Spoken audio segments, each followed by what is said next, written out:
Your father chose his own death the moment he defied what couldn't be stopped. Daniel Strickland said, his voice calm as steel while the flames swallowed everything Nora had left. That night her home burned, her father's secrets turned to ash, and the mountain that raised her began to roar. But some truths don't die quietly. They wait beneath the smoke until someone brave enough decides to dig them out. Before we dive in, let me know, what time are you listening to this and where are you? Drop a comment below, we'd love to hear from you. Nora Hale moved through the kitchen in quiet rhythm. The floor creaked under her socks as she set two plates on the table, one with toast, one with the last of the jam. The smell of weak coffee filled the small house, faint and ordinary. She slid his lunchbox toward him, checked the time, and reached for her phone just as it buzzed. The voice on the other end sounded polite, detached. Ms. Hale, just a reminder about your father's will reading at noon. I'll be there, she said, though her throat tightened around the words. Caleb tilted his head. What's a will? It's when people decide what to give others after they're gone. He blinked. So what did Grandpa leave you? Probably a few old papers. Her smile held steady for a moment before fading. On the far wall hung a framed photograph of her father in his hiking jacket, his grin stubborn even beneath the dust collecting at the corners of the frame. The sight made her still for a beat. She turned back to the table where a brass compass lay beside a stack of unpaid bills. Its glass face was scratched, the needle stuck halfway between north and nowhere. Caleb picked it up, studying the tiny dial. Where does it point? It doesn't anymore. She reached out and closed his fingers around it. It's tired of finding the way. He laughed, but she didn't. Nora locked the door, dropped the keys into her pocket, and took Caleb's hand. When a gust rolled through the paper from the lawyer's office, slipped from her coat, and drifted down the steps. They went to the law office. Mr. Jenkins, the lawyer, cleared his throat. His glasses slid down his nose as he spoke. According to the last will and testament of Harold Hale, all remaining property is to be transferred to his daughter, Eleanor Hale. He paused, glancing at her name, as if unsure how to say it. This includes one cabin on Cloudspire Ridge and $2 in cash. For a moment, no one reacted. Then a chuckle came from the back, thin, sarcastic. Someone whispered, $2. Guess the old man was as generous as his stories. The comment drew a low ripple of laughter. Jenkins straightened the papers, pretending not to hear. Nora didn't move. $2. That was all her father's life had come down to. Caleb looked up at her, confused. Mom, what's funny? He whispered. She tightened her grip on his hand until he stopped fidgeting. The lawyer held out the worn bill between his fingers. This is for you, Ms. Hale. It was found in his desk drawer with your name on it. She reached out, slipped it into her pocket. Her voice came out quiet. Thank you. When the meeting ended, the others stood slowly, murmuring among themselves. Nora nodded once to Mr. Jenkins and led Caleb toward the door. They walked past the diner where she'd once worked after college, the gas station her father used to visit on Fridays. Faces she recognized turned away or watched too long. A man at the post office tipped his hat without smiling. Two women standing near the grocery store leaned close, whispering. Nora caught only a fragment, same as her father, before she passed out of earshot. Caleb's voice broke the silence. Mom didn't. Grandpa like you. She stopped, eyes on the cracked sidewalk. Why would you think that he only gave you $2? His tone was innocent, matter of fact. Her lips parted, but no answer came at first. Maybe, she said finally, he wanted to give me something that wasn't about money. Caleb frowned. Like what? She gave a small shrug. I don't know yet. They kept moving, the conversation fading into the crunch of their steps. The old billboard near town still carried a faded slogan from some local campaign, Cloudridge, a town that believes in tomorrow. She wondered when exactly that belief had run out. By the time they reached the cabin, her fingers burned from the cold. The room felt smaller, as if the town's judgment had slipped through the door with them. Caleb disappeared to find his toy truck. Nora laid the $2 bill on the table, smoothing it flat. The paper was soft, the ink nearly gone. It weighed almost nothing. She turned it once, then left it beside the empty coffee mug. What had she really expected? Not money, just a sign that her father had remembered her differently. She opened the desk drawer for a pen and brushed against something rough. Pulling it free, she found a small leather notebook, cracked and darkened, as if scorched. No title, no label, just age and weight. Caleb's laughter drifted in from outside while Nora sat at the table, the notebook open before her. The pages smelled faintly of ash. Her father's handwriting sprawled across them, thick, restless strokes cutting through uneven lines. One page held a hand-drawn map of the mountains, a red cross marked Cloudspire. Scattered notes filled the margins, natural energy shifting strata or concentration. None of it made sense yet. The urgency behind the scrawl unsettled her. She took a photo of the page and hesitated before typing the message. Then she sent it to Wyatt Collins, a name she hadn't spoken in years. They'd grown up in the same town. Now he worked for Strickland Minerals, the company that had dismissed her father as unstable. Wyatt stood at the door, shoulders dusted with road grit, his expression hard to read. He sat across from her at the table, eyes moving over the open notebook. "Your dad kept working on this?" he asked, voice low. "He never really stopped," she said. "I found it last night. Thought you might help me make sense of it." Wyatt ran a thumb along the edge of the paper, tracing the red cross. "Cloudspire's been closed off since the accident. Nobody goes up there now." "Accident," she repeated. "Mining collapse. Officially anyway." His tone carried something cautious, as though he'd already said too much. Whatever he was chasing, he must have known it was dangerous. Nora leaned back in her chair, the words landing like small stones. He spent his life looking for meaning in these hills. Maybe he found something, and nobody listened. Wyatt looked at her, then directly for the first time. Maybe he said, or maybe it was better that way. The space between them filled with quiet. Wyatt's gaze had drifted to the compass lying beside the notebook. "I remember this," he said. "Your dad used to bring it on every hike. Said it never lied. It doesn't point anywhere now." He smiled faintly. Maybe it got tired of chasing ghosts. Caleb ran into the room, cheeks flushed from the cold. "Are you the man who knows about mountains?" he asked, curiosity shining through the dirt on his face. Wyatt chuckled and nodded. "I know a few things." "Why? Because we want to go where Grandpa went," the boy said. "He left us a map," Nora said gently. "Why don't you wash up before dinner?" He went skipping, leaving the door half open behind him. Wyatt's expression had changed. "You shouldn't tell him stories like that," he said. "I'm not telling him anything. He sees it himself." He rubbed the bridge of his nose, searching for words. "Nora, listen. Cloudspire isn't what people think. It's unstable physically, politically. There's a reason they sealed it off." She crossed her arms. "So I'm just supposed to pretend it doesn't exist? Pretend my father wasted his life, I'm saying." He stopped, then shook his head. "Some things don't need reopening. You've got a child now. Leave it alone." The sharpness in his voice surprised her. He must have noticed because he softened immediately. "I'm just trying to keep you safe." Her reply came quieter. "Safe doesn't always mean right." Neither spoke after that. The kettle whistled from the stove and she stood to turn it off. When she looked back, he was watching her, an expression between worry and something else.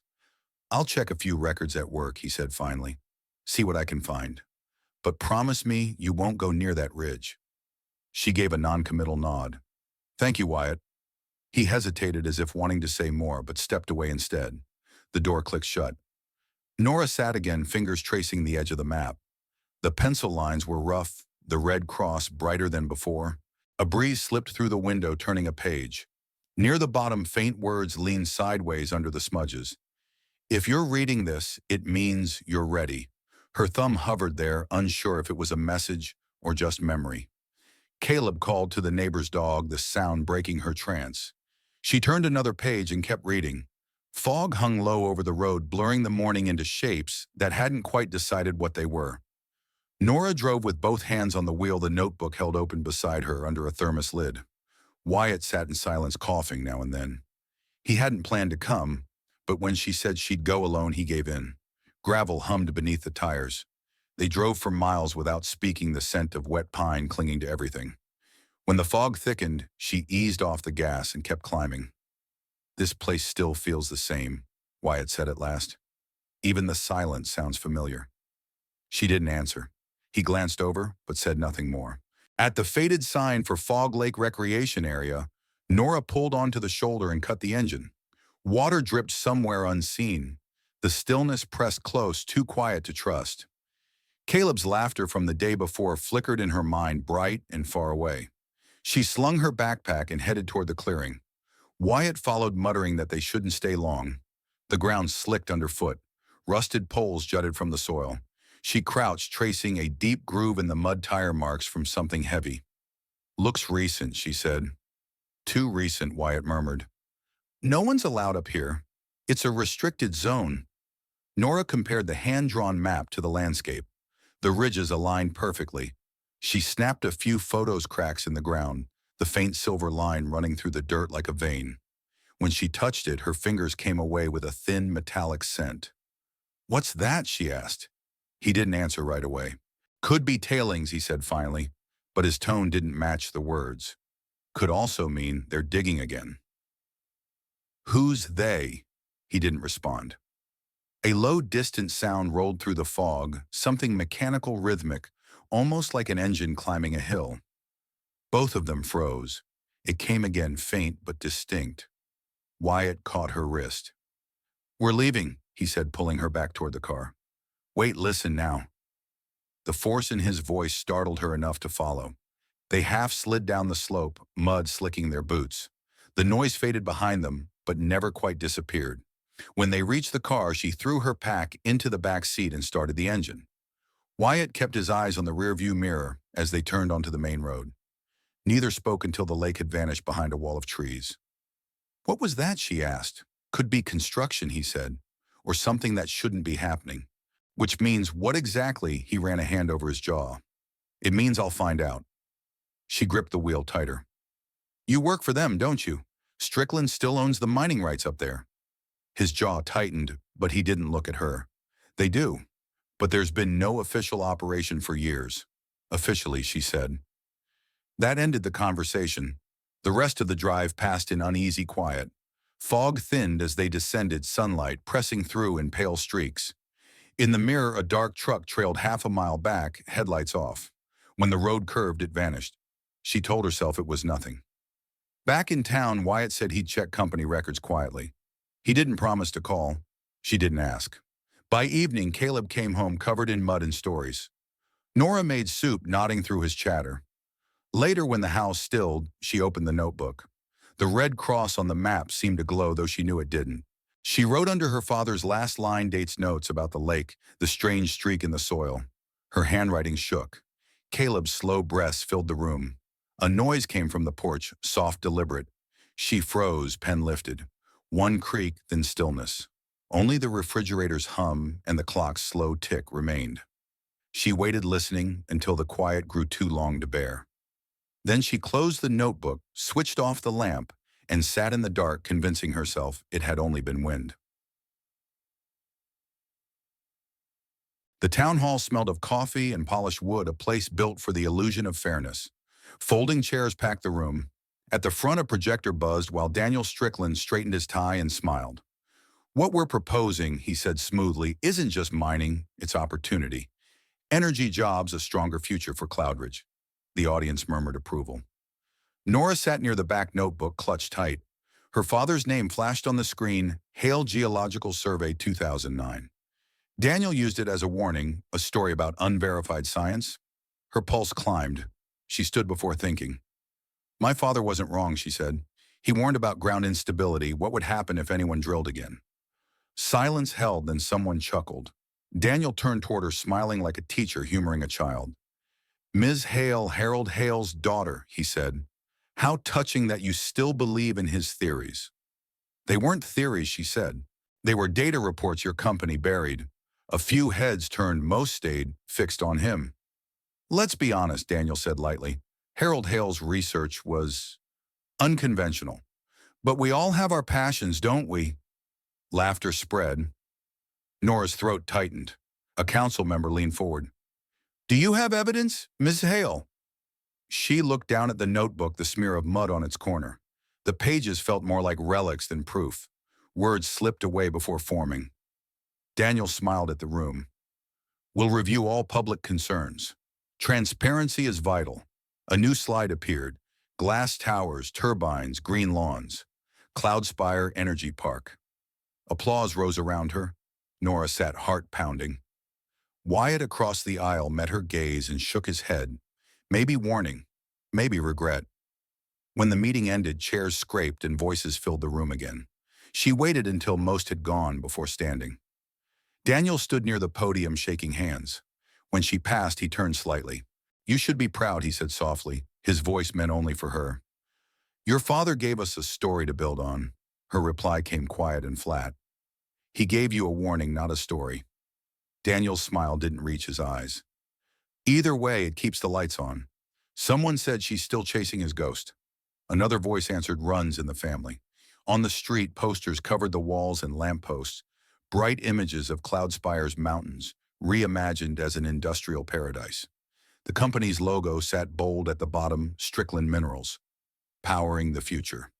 She walked past them, each step heavier than the last. The word future clung in her mind, hollow and menacing. A group of men leaned near the hardware store, lowering their voices when she passed. One of them let out a laugh that broke too late, the kind that meant it wasn't about anything funny. She didn't slow down. At home, she set the notebook on the table and brushed away a smear of dirt that wouldn't come off. The leather was marred, streaked with mud from the day at Fog Lake. Caleb looked up from his drawing at the kitchen counter. "Mom, did they like your idea?" She swallowed before answering. They didn't hear it. Caleb had fallen asleep hours earlier, his drawing still scattered across the table. Nora sat alone, turning the last few pages of her father's notebook, when a small envelope slipped out and fell to the floor. The paper was yellowed, edges curled. The photographs showed Cloudspire Ridge, the same jagged lines visible from her window. Then one picture stopped her. 5 people stood near a drilling site. Her father was in front, sunburned, smiling faintly. Beside him, younger, broader, unmistakable Wyatt Collins. She gripped the photo. Behind them, the Strickland logo blurred through a coat of mud. The realization struck clean and fast. Headlights swept across the porch a half hour later. Wyatt stepped in, boots dripping. "What happened?" She held up the photo. "You tell me." He froze. Neither spoke. The clock ticked sharp in the silence. "You were there," she said. "Yes. Why didn't you say anything?" "It wasn't my story to tell." "That's not enough." Her voice caught. "You worked for Strickland. You watched them laugh at him. I was young. I didn't see it. You saw enough to stay quiet." He rubbed his neck. "I was ordered to collect data. That's all. But your father found deposits deeper than anything we'd seen. Lithium enough to change everything. Strickland wanted control before it leaked, so they silenced him." He said nothing. She held the photo out. "You knew he was right. You let them ruin him." "I didn't know what they'd do," he said softly. "When the accident happened, I quit. I thought that would be enough." "It wasn't." "No," he said. "It wasn't." Caleb stirred in the next room. The sound drew them back. Wyatt's voice dropped. "If the records still exist, they're in Strickland's archives. It's risky." "Why tell me now?" "Because it's starting again. At Fog Lake." Nora steadied her breath. Her father had faced this choice once, truth or safety. She walked to the window. Snow veiled the yard, soft enough to swallow footprints. "If you're right," she said, "they'll destroy the ridge. And if you push, they'll destroy you too. Maybe they already did." He left soon after. The truck's rumble faded down the road. The night stretched wide and silent, her breath rising in thin white trails that vanished before the trees. Caleb lay tangled in his blanket. She tucked him in his warmth, anchoring her. The photograph lay beside the old compass, both relics of unfinished truths. She studied them until the ache in her chest settled into something sharper, more certain. Then she turned off the light and sat in the dark, letting resolve replace fear. "Careful with that," she called. He grinned. "I'm helping. You're making more work," she said, though the smile stayed on her face longer than she expected. Wyatt's truck pulled up just as she started gathering old shingles from the side of the house.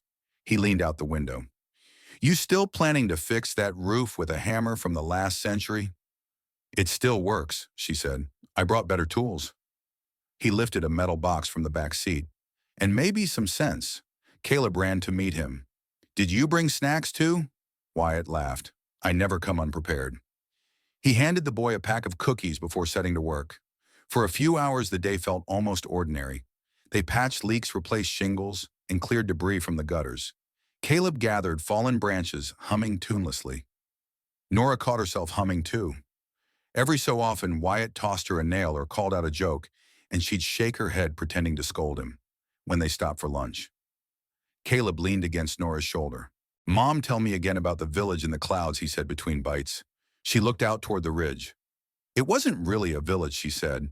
"Just a story your grandpa used to tell. He said there was a place high up where people lived above the storms." "Do you think it's real?" Caleb asked. "I don't know. Maybe it's one of those things you find only when you stop looking for it." Wyatt spoke quietly. "Your dad believed it was real. He told me once it was the kind of dream that made hard work worth doing." Nora turned toward him, surprised. "He said that to you?" "Yeah. Years ago," he shrugged. "Back when we both thought the mountain was just dirt and rock. Something gentle passed between them, then not quite comfort, not quite regret. The air held that fragile calm that comes before words ruin it." Caleb broke the spell by standing. "Can I go ride my bike?" "Stay near the fence," Nora said. While the boys circled the yard, she gathered tools, stacking them in neat lines. A flicker of movement caught her eye. A vehicle parked at the edge of the woods. Black pickup engine off. Someone sat within the faint glow of a cigarette visible through the windshield. Wyatt followed her gaze. "Friend of yours?" She shook her head. "No." The truck stayed still. The ember flared once, then went dark. "Maybe just hunters," Wyatt said. "Maybe." She turned back to the work. A minute later, the sound faded, though she never heard the engine start. They kept busy. Caleb came back dusty and proud, showing them the small ramp he'd built near the porch. Wyatt clapped his hands. "Looks like an engineer in the making." When he packed his tools, the rhythm of the day thinned. He handed Nora an envelope. Photocopied data charts lay within numbers, trailing down the page in faded ink. "I found this in an old archive," he said. "Your father's handwriting's on the margins. I think he was right about the instability. The ridge wasn't safe even before Strickland expanded." Nora traced the lines with her thumb. "Why would they risk it? Money doesn't care about ground giving way." She looked up. "And I cared too late." She folded the paper, not trusting herself to respond. Caleb waved from the yard, calling out for Wyatt to come back soon. Wyatt promised he would and drove off. Dust rose behind his truck and settled again. Nora stood on the porch, the paper held loosely in her hand. The sun was dropping behind the ridge, leaving a thin haze over the tree line. She looked toward the mountain where a wisp of smoke climbed upward, thin but certain. The thought came uninvited that not all fires announce themselves loudly. Caleb tugged her sleeve. "Mom, dinner." "In a minute," she said. The house was quiet except for the faint hum of the heater, pushing against the cold. Nora sat at her desk, the notebook open in front of her. The pages had grown fragile from handling corners, curled, the ink fading where her father's pen had pressed too hard. Nora turned one page, then another, until a seam in the binding caught her eye, slightly thicker than the rest.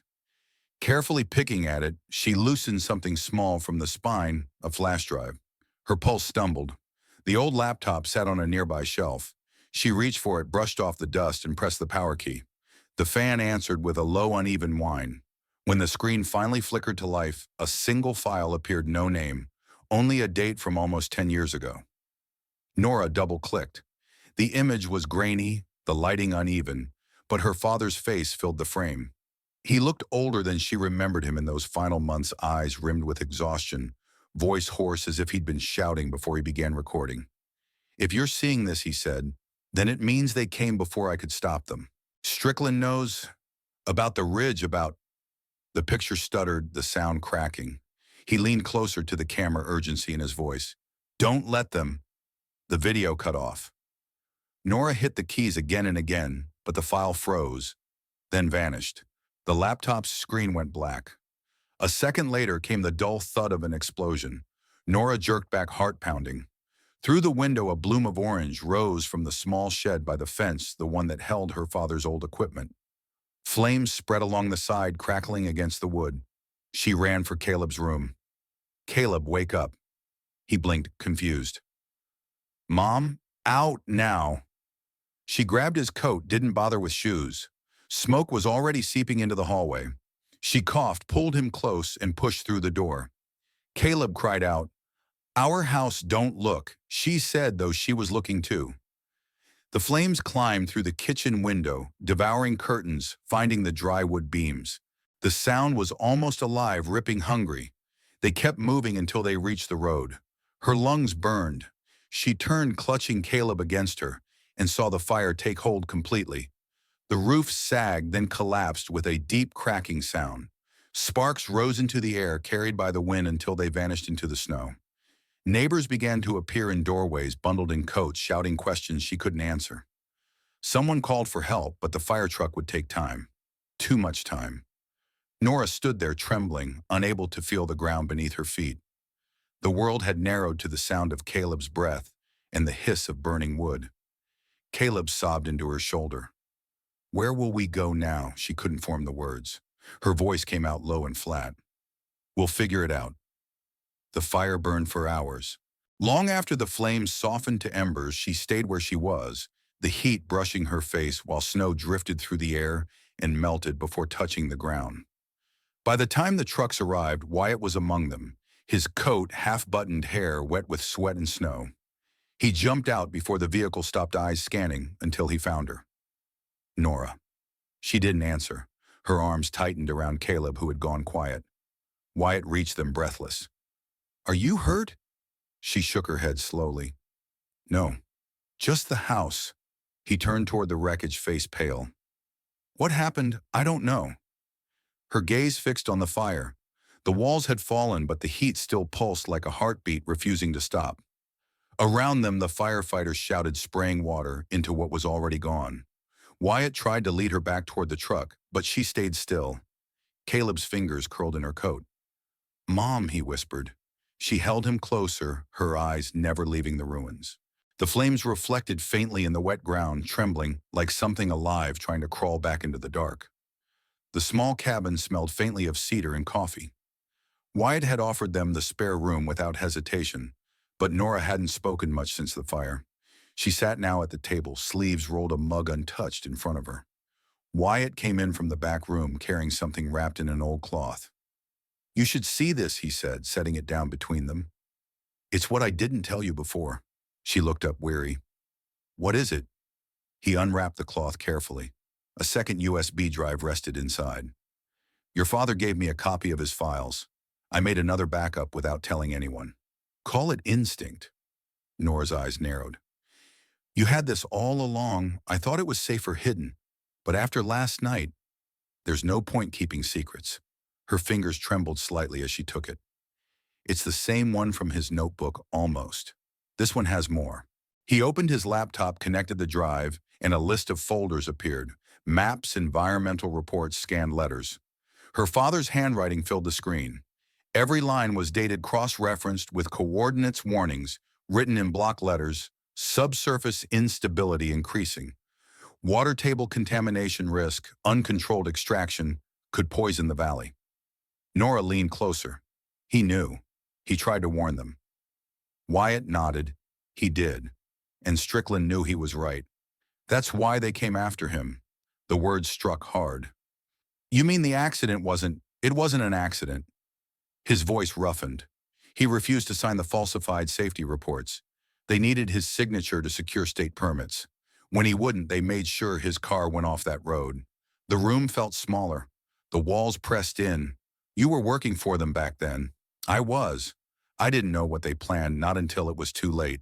I thought it was corporate pressure, standard manipulation. Then I found out what really happened." Her throat tightened, but her voice stayed level. "And you just lived with it. I tried to expose it once. They buried me in legal threats. I lost my license, my career. I thought walking away was enough. But your father didn't walk away, and neither are you, it seems." Nora closed the laptop. "He died for telling the truth, and I ran from it." Wyatt shook his head. "You didn't run. You survived." The word didn't comfort her. Survival sounded too close to surrender. Nora watched Caleb for a while, then whispered, "He keeps asking when we're going back." "There's nothing left to go back to," Wyatt said gently. She brushed hair from Caleb's forehead. "Then we'll build somewhere new." He hesitated before speaking again. "If these files go public, Strickland's empire collapses. But they'll come after anyone holding them." I'm done being afraid. He studied her, perhaps recognizing the same defiance that once lived in her father.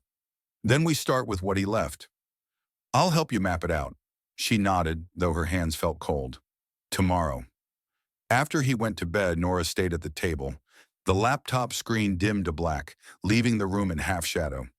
She reached into her bag and pulled out the crumpled $2 bill, the one piece that had survived the fire.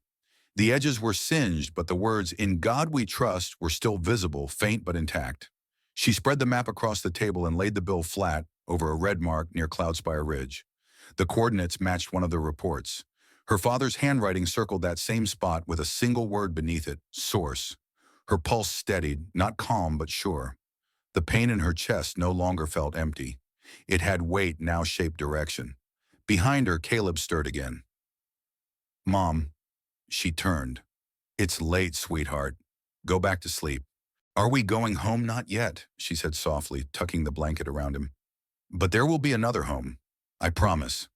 He smiled in his sleep as if he'd heard her the way children do somewhere between dream and waking. By dawn, Nora stood outside the small house of her neighbor Martha Lane, fastening the strap of Caleb's backpack. The boy's cheeks were pink from the cold, his eyes too awake for that hour. You'll be good for Mrs. Lane, right? She said. He nodded. Where are you going? Just an errand up north. She bent to his height. I'll be back soon. He frowned, sensing more than her words gave away.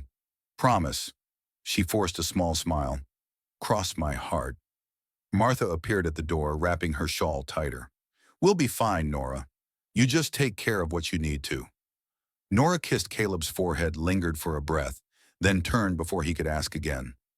Wyatt waited near the truck engine, idling 2 packs slung in the back seat.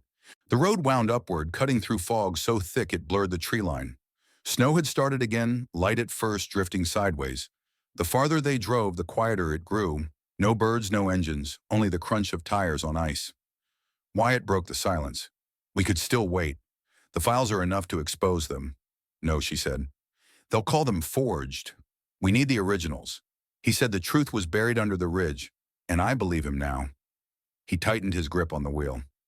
Cloudspire's been off limits for years, the ground's unstable. So is everything else in this town. He glanced at her, saw something in her face that made him stop arguing. The road narrowed into a dirt path, partly frozen tire ruts, half filled with snowmelt. He parked behind a cluster of trees. This is as far as we can drive. Straight ahead, he asked. She nodded, checking the folded map. If his notes are right, the access tunnel should be half a mile north of the first ridge.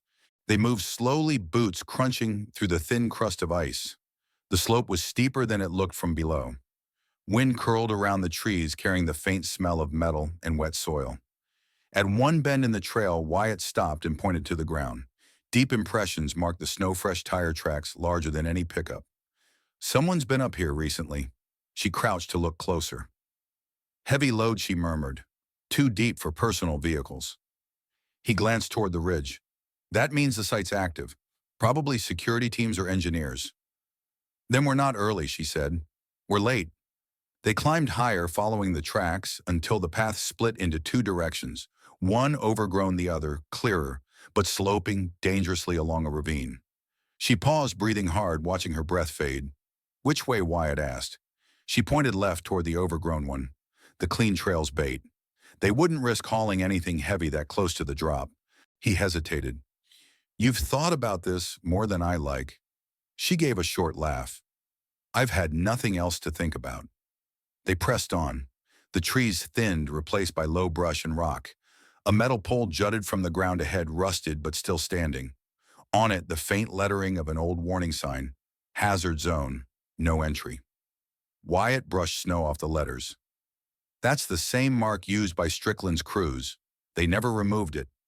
Maybe they didn't want anyone to know it still existed. The wind rose again, sharper this time. She pulled her scarf tighter. Beneath her gloves, the $2 bill was tucked safely in the notebook pocket. She thought of her father climbing the same ridge, carrying his compass, convinced of something nobody else could see. A low rumble carried through the fog. Wyatt looked back down the trail. Here that she turned. Somewhere below, an engine echoed, slow, deliberate, too steady to be chance. The sound grew clearer, cutting through the storm. They're coming up, he said. Then we keep moving. Nora, if I stop now, everything he did means nothing. Her tone ended the argument. They pressed forward faster this time. Wyatt caught her arm. If they find us here, they won't, she said, though she didn't believe it. The sound of the engine was closer now. A beam of light flickered somewhere through the mist, faint but growing. Wyatt turned off his headlamp. They stood still, breathing shallow, the world reduced to gray movement and the hiss of wind through ice. The beam swept once across the trail below, then vanished again. Could be patrols, he whispered. Could be worse, she answered. Neither moved for a long moment. Then Nora adjusted her pack, the straps creaking softly. Let's go. Wyatt didn't argue this time. They climbed the last incline until the trail disappeared into the fog. Below them, the light flared once more, then died completely. Only the faint growl of the motor lingered, swallowed by the storm. Nora kept walking. The tunnel narrowed until breathing felt strained. Every drip of water, every scrape of boots echoed close. Her flashlight wavered across steel pipes rimmed with frost. This used to be part of the old network, Wyatt said. Not well enough, she answered. They followed the slope downward. The smell shifted oil, metal, fresh earth. Around the next bend, a hum grew louder, steady and mechanical. Wyatt raised a hand. Through a crack in the wall, pale light flickered. Nora crouched.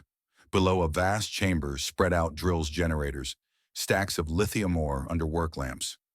Workers moved fast and sure between the rigs. They said this place was shut down, she whispered. They've been running it off the record, he replied. At night. Then my father was right. A voice drifted through the cavern, calm and close. I wondered when you'd find your way up here. Daniel Strickland stepped from behind a rig flanked by two men in dark coats. Gravel crunched under his boots. You shouldn't be here, he said, almost polite. You murdered my father. He smiled. No, Ms. Hale. Your father was a good man, too good for the world he believed in. I didn't kill him. He made his choice. His choice was to tell the truth. Truth, he tasted the word. It never saves anyone. The world runs on compromise. Your father never learned that. You haven't either. You turned a mountain into a graveyard. I turned it into progress, he said. Energy, jobs, survival. Don't call his stubbornness heroism. Then why hide it? His face hardened. Because people like you would turn salvation into scandal. He nodded to a guard. Take the drives. Wyatt moved too late. A guard seized his arm. Another ripped open Nora's pack. The flash drive clattered to the floor, sliding toward the platform's edge. Stop, she shouted, lunging. Wyatt struck his attacker, buying a heartbeat. The second guard shoved her down. Dust and iron filled her mouth. Daniel's voice cut through. You can't stop this. You never could. Nora crawled forward. The drive teetered on the rim of a narrow shaft. Her fingers brushed at mist. It vanished into the dark. She froze. Wyatt slammed against the wall, blood streaking his face. Something in her broke loose. She snatched a length of pipe and swung. Metal met bone. One guard dropped. Wyatt shoved the other aside. Run, he gasped. They bolted down a side tunnel, boots pounding behind them. Wyatt half-dragged her up a maintenance ladder. The rungs cut into her palms. Behind them, Daniel's voice echoed. You're only delaying the inevitable. They climbed faster. Wind seeped through cracks ahead. Gray light appeared. Cold hit like a wall when they emerged. The ridge spread wide beneath a storm. Nora fell to her knees. Wyatt dropped beside her, holding his ribs. For a while, they just breathed.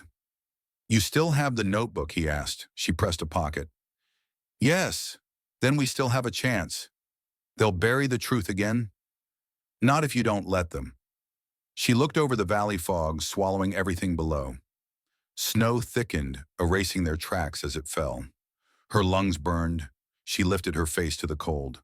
For the first time since the fire, the ache was quiet, not gone, just waiting. A metallic roar rolled through the mountain.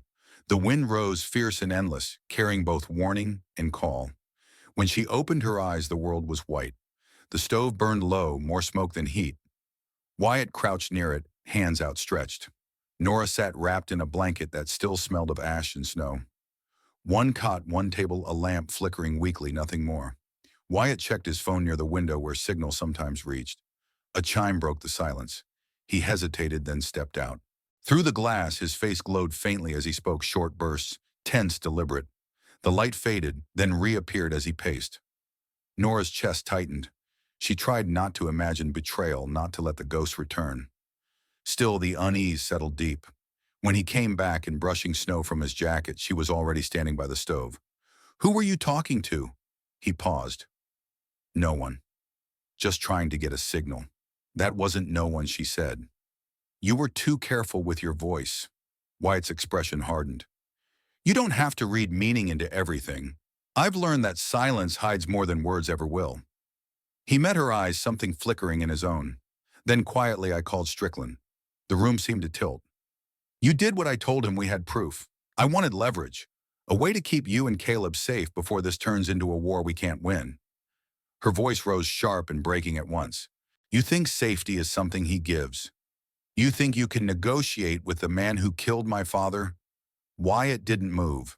"If he believes the data's lost, he has no reason to come after you. It's the only way to buy time. Buy time for what she demanded. For him to bury the rest of it. For the truth to freeze under the snow again." He didn't answer. Nora stared at him, every word he'd spoken since the beginning, replaying in her head the warnings, the half-truth, the silences she once thought were caution but now saw as fear. "You already made peace with them," once she said. "That's how my father died." Wyatt's jaw clenched. "I'm not him." "No," she said softly. "You're worse. At least he never pretended to be on my side." The stove crackled, one last ember collapsing into ash. She reached into her coat and took out the $2 bill edges, brown from the fire. For a second she stared at it, thumb brushing over the faded ink. Then she tossed it into the stove. The paper curled almost instantly, the words disappearing under orange flame. Wyatt stepped forward. "Nora, don't," she said, voice trembling. "I don't need your bargains. I don't need your protection. And I don't forgive men who trade justice for comfort." She grabbed the notebook from the table, shoved it into her pack, and pulled on her coat. The wind had picked up. Behind her, Wyatt called her name once, then again, but the sound faded as she moved farther into the dark. Each step broke through the thin crust of ice, each breath burned her throat. The mountain loomed ahead, only a pale outline through the storm. Somewhere below, engines growled, faint but distinct. She slowed. Headlights flickered between the trees, dipping and rising with the uneven ground. Whoever it was, they were close. For a heartbeat, she considered turning back. The cabin's dim glow was still visible, a dot of yellow, swallowed by gray. Then she thought of her father's voice on that broken recording of Caleb's question, "Are we going home?" and the flame that refused to die even when everything else had. Nora walked until the ridge fell away beneath her, the ground dropping into shadow. The engine's echo climbed the rock closer now. Dawn broke through the clouds, thin and cold. The mountain had quieted after the storm mist dragging slow across the ridge. Her breath came hard in the thin air. Every few steps she glanced back, expecting movement. None came. A shelf of rock appeared ahead, half buried under branches. She knelt, pried loose a rusted latch, and found a narrow entrance leading to an old campsite. The space was barely large enough to crouch. Against the wall sat a metal trunk. She lifted the lid. Static hiss, then his voice. "If you're hearing this, you found what I couldn't finish." A pause. "The world doesn't change because we're brave. It changes because truth refuses to stay buried. Don't fight them with fear, Ellie. Let the truth stand on its own feet." The tape clicked off. Tears came before she realized they had started. She held the recorder close, breathing through the ache that finally had a place to rest. At the bottom of the trunk, a metal tube glinted, labeled with coordinates matching the notebook. Within, mineral samples shimmered faintly. Proof. Her thoughts steadied. The evidence he'd died protecting wasn't lost.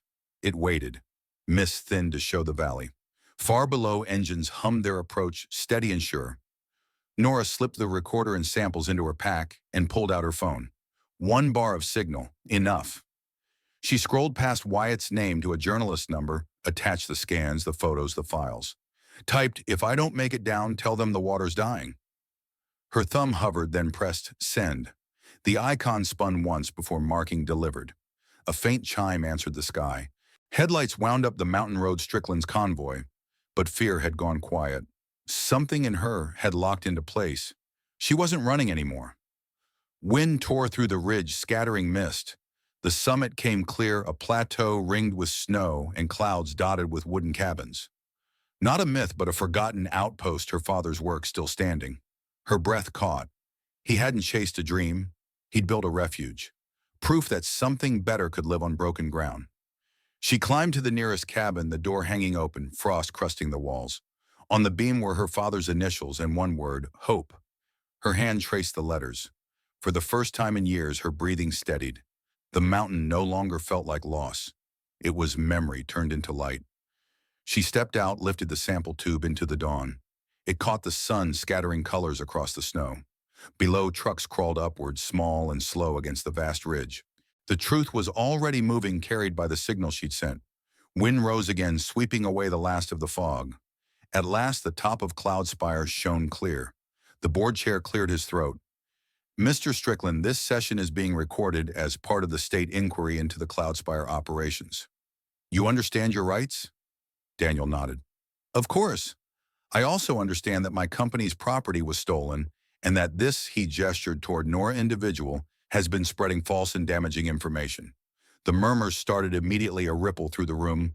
A reporter whispered, he's doubling down. Nora didn't look away. She'd spent nights replaying everything since the fire, every doubt, every fracture. But this time her hands were steady. The truth was already out. A state investigator placed a folder on the table. We've reviewed materials from multiple sources, environmental reports written by Hale, later suppressed by Strickland Minerals, and correspondence altering state inspection results. Daniel leaned back. Forgeries. Do you expect me to dignify anonymous leaks?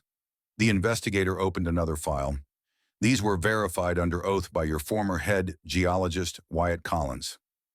At the name, the room shifted. Wyatt stood near the back, bruises faint on his cheek.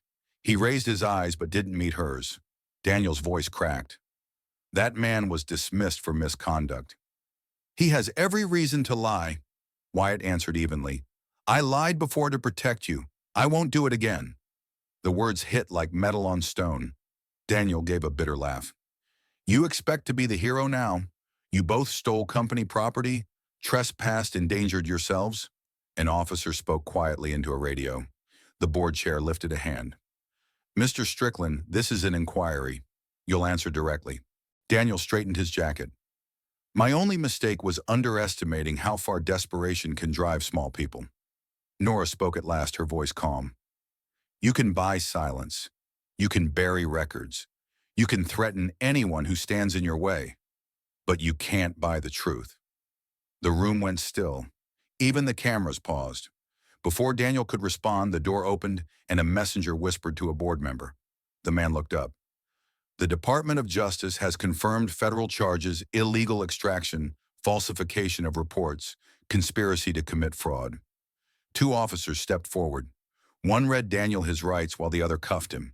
The metallic snap cut through the room. Flashbulbs flared. Questions rose. Daniel turned toward Nora, eyes wild. You think you've won? You think they'll thank you for this? She said nothing. The officers led him through the crowd as his voice dissolved into noise. The board chair called for order, but the room had already moved on. Reporters dialing phones, rushing for the exits. The storm had found a new center, and it wasn't her. Wyatt stopped beside her. It's over, he said quietly. She shook her head. No, it's just finished. He stepped aside to let her pass. The hallway was still. Through the glass doors, snow melted in thin streams down the steps. The scent was sharp, clean, like something starting over. Her phone buzzed Caleb's name on the screen. She answered, smiling. Hey, sweetheart.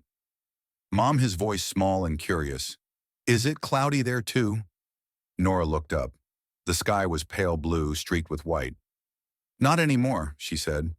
The snow in Cloudridge melted slower than anywhere else. It lingered in thin veils over the fields Nora parked by the roadside, the tires sinking slightly into the thawing ground. Caleb jumped out before she could stop him, his boots crunching over the thin crust of frost. They stood in front of what used to be their home. The land was quiet, no wind, only the faint drip of melting ice from the branches above. The house had burned clean down to its stone foundation. Caleb bent over, picked up a piece of charred wood, and turned it over in his hands. This was our wall, he asked. She nodded. It was. He studied it a moment longer, then set it back gently, as if returning something fragile. His small voice carried in the still air. It's smaller than I remember.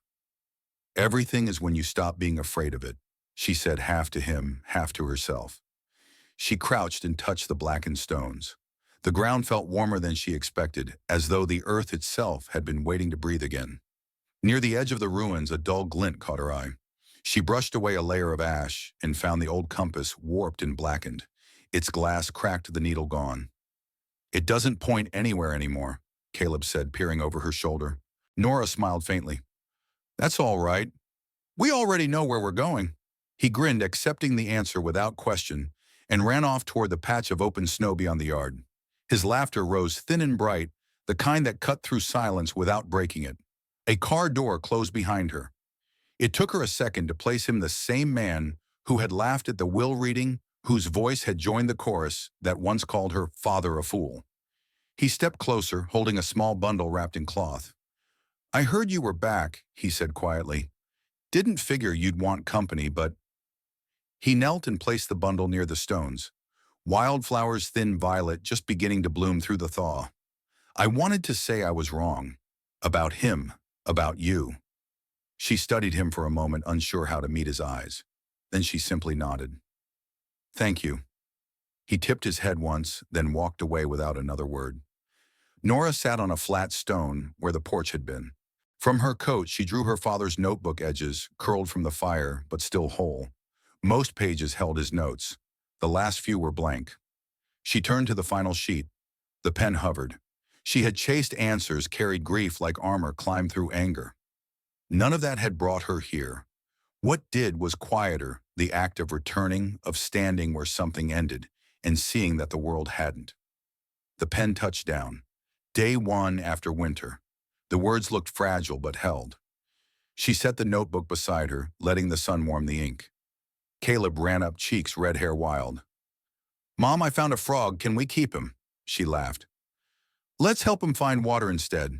He nodded, serious, and sprinted toward the stream at the base of the hill. She watched him go, small boots flashing through wet snow.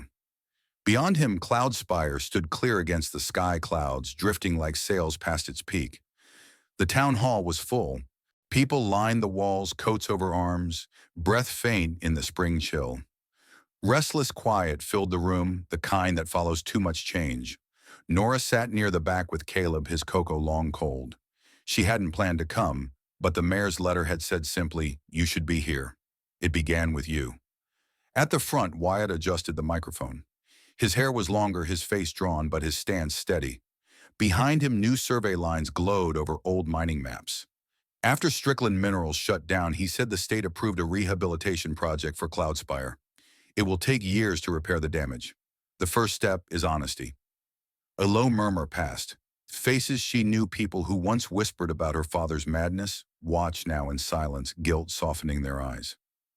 Wyatt explained the plan: soil recovery, water filtration, reforestation. His tone was plain, grounded, the voice of someone who had learned what promises cost. Nora listened, hands clasped around her cup.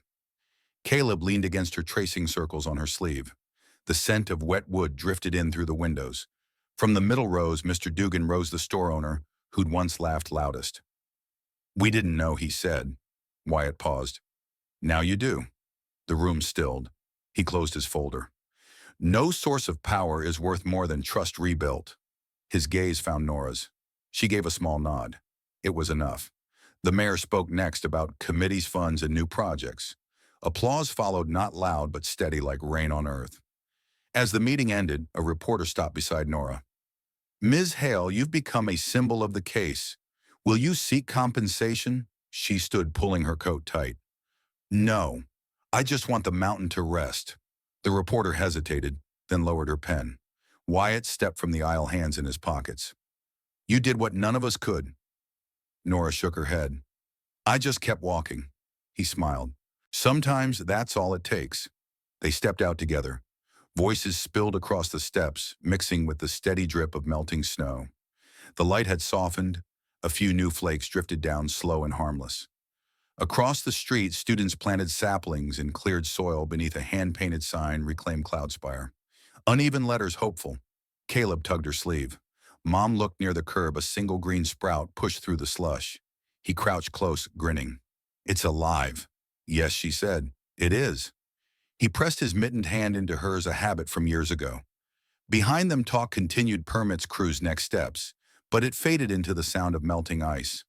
Nora stayed there beside him, fingers brushing the tiny leaf just to feel warmth hidden under cold.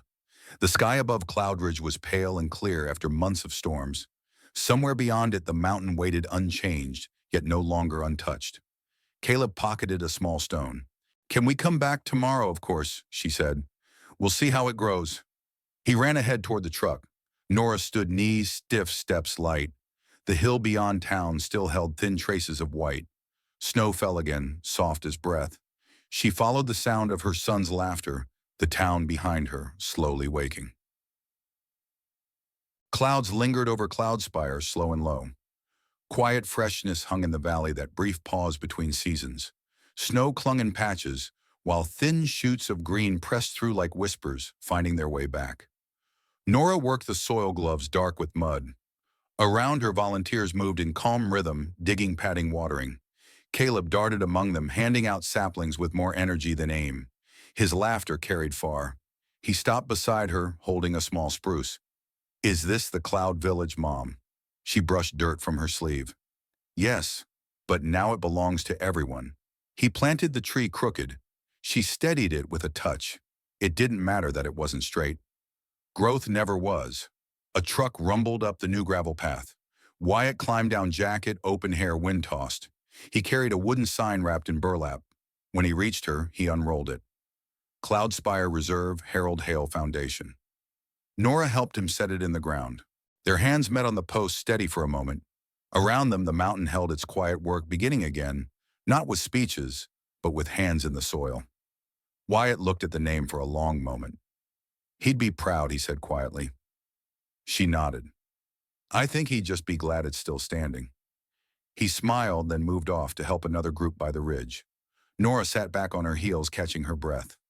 The sun had risen higher, dissolving the fog until the mountains appeared sharper, their edges outlined in light. The air smelled faintly of pine and wet rock. She reached into her canvas bag and pulled out a folded object, what remained of the $2 bill. Its edges were singed, the ink faded, but the faint line of "In God We Trust" was still visible through the char. Beside her lay her father's old journal, its last page still marked with her handwriting from that day at the ruins, day one after winter. She slipped the bill between the final pages, closed the cover, and placed the notebook in a small wooden box. Caleb came closer, watching intently. Are we burying real money, Mom?